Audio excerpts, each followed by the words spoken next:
Olá pessoal, tudo bem com vocês? Olha eu aqui mais uma vez no canal do meu grande amigo Ives, um canal muito relevante que tem como objetivo propagar a cultura por indicação de bons livros. Hoje eu quero falar com vocês sobre este livro, escrito por Emaculher Elibagiza, uma africana radicalizada nos Estados Unidos. É intitulado de Um Menino que Conheceu Jesus. Eu estou muito feliz por falar nessa obra porque esta obra é a melhor obra, o melhor livro que eu já li em toda a minha vida depois da Bíblia Sagrada. Este livro ele é impactante, ele é emocionante, ele é completamente poderoso. Ele me emocionou, ele me tirou da minha zona de conforto e me fez fazer profundas reflexões. Eu sempre digo que um livro que não faz isso comigo, eu nem leio, eu jogo ele fora. Eu gosto de livros que me impactem e que me tirem da minha zona de conforto. Então este livro é o melhor livro que eu já li em toda a minha vida depois da Bíblia. E é sobre ele que nós vamos falar um pouco hoje, fazer esse comentário geral aqui no canal do meu grande amigo Ives. Este livro ele não é um livro, não é um romance, não é uma ficção, mas ele é uma história real que aconteceu e que foi registrada aí por essa autora, por essa escritora, que ela não só escreveu, mas ela também viveu um dos episódios que deu o surgimento desse livro. Bom, gente, esse livro, como eu disse, ele é impactante, ele é emocionante, porque conta uma história fascinante.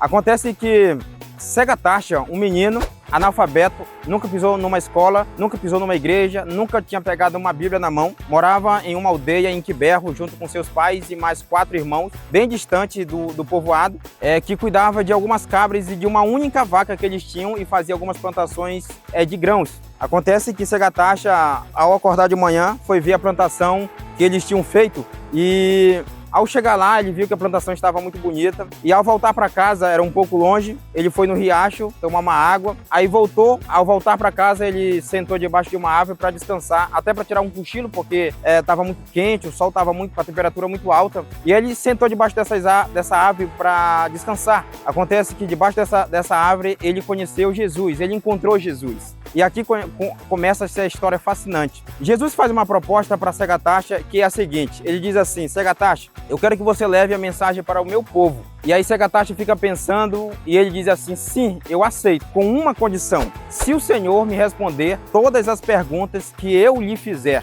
E é interessante que Jesus aceitou, e aí Segatasha foi levar a mensagem de Jesus ao seu povo.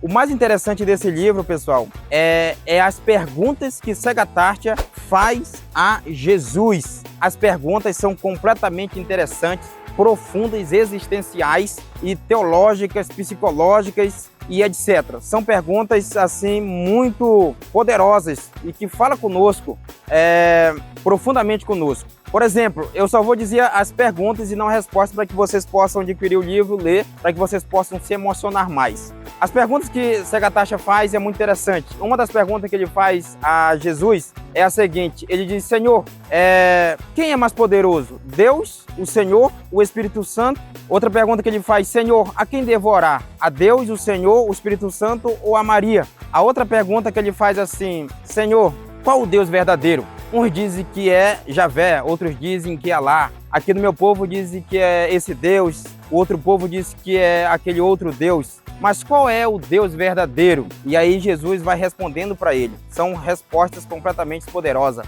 Há um momento também que ele pergunta assim, que ele diz assim para Jesus: Jesus, o Senhor é todo poderoso, não é? Aí Jesus diz assim: sou. E aí ele diz: por que o Senhor fez Adão e Eva, 2 pessoas completamente fracas, que pecaram e com esse pecado trouxe a desgraça, a miséria e o sofrimento para a nossa humanidade? Por que o Senhor não fez seres humanos mais fortes, para que hoje nós não pudéssemos estar nessa situação? E aí Jesus responde para ele. A outra pergunta também que Segatasha faz para Jesus, ele diz assim: Senhor, o Senhor nos acusa de sermos seres humanos fracos, pecadores, maus. Mas deixa eu lhe dizer uma coisa que eu estava pensando e eu estava refletindo.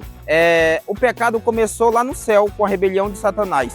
Não foi aqui na terra, foi lá no céu, onde o Senhor mora, no seu ambiente. Então, por que o Senhor nos acusa disso? O erro não seria lá, o erro não seria seu? Isso não seria um equívoco da sua parte? E aí Jesus responde para ele. Há um momento que ele pergunta assim, de Jesus: Senhor, o Senhor responde à oração dos protestantes?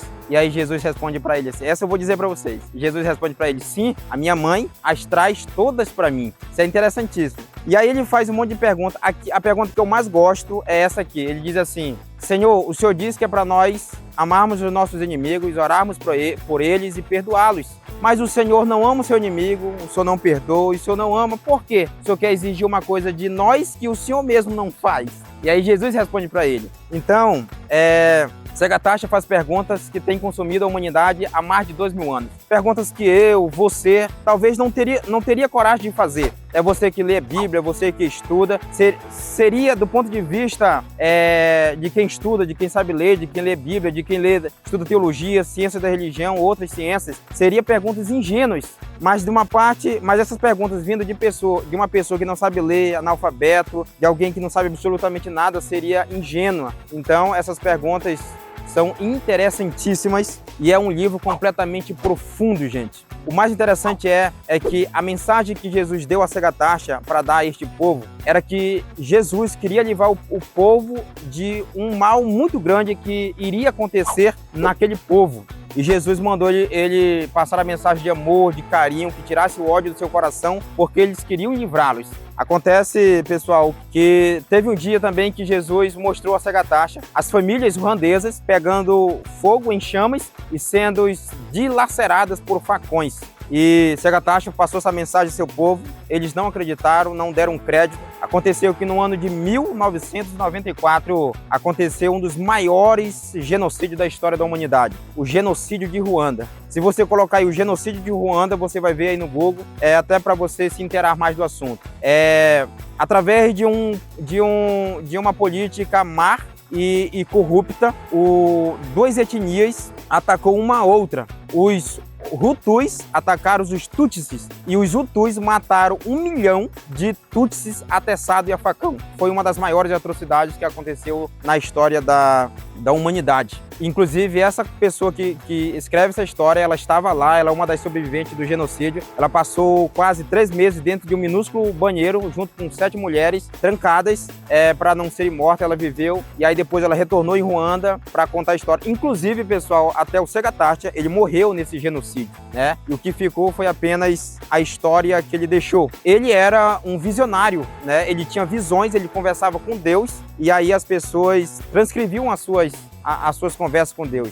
E aí toda essa transcrição, quando Macaulay voltou, ela teve acesso e aí ela escreveu a história. Então é interessantíssima essa história é poderosa, é completamente fascinante, é a melhor obra que eu já li em toda a minha vida.